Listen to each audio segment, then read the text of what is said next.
ಓಂ ಶ್ರೀ ಗಣೇಶಾಯ ನಮಃ. ಶ್ರೀಮನ್ನಾರಾಯಣೀಯಂ. ಓಂ ಶ್ರೀ ಕೃಷ್ಣಾಯ ಪರಬ್ರಹ್ಮಣೇ ನಮಃ.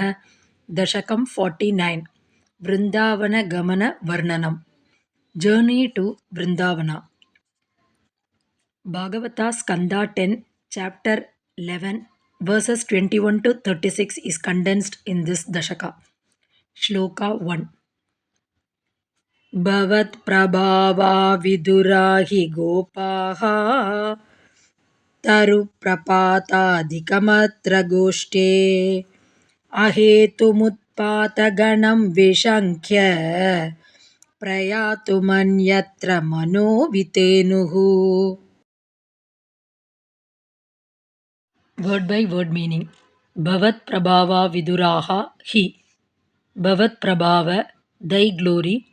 Aviduraha, who did not know at all thy glory.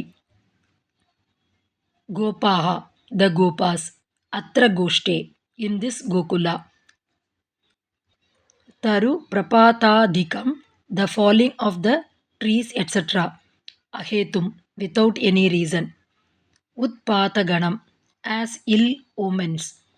Vishankya, suspecting. Anyatra, elsewhere.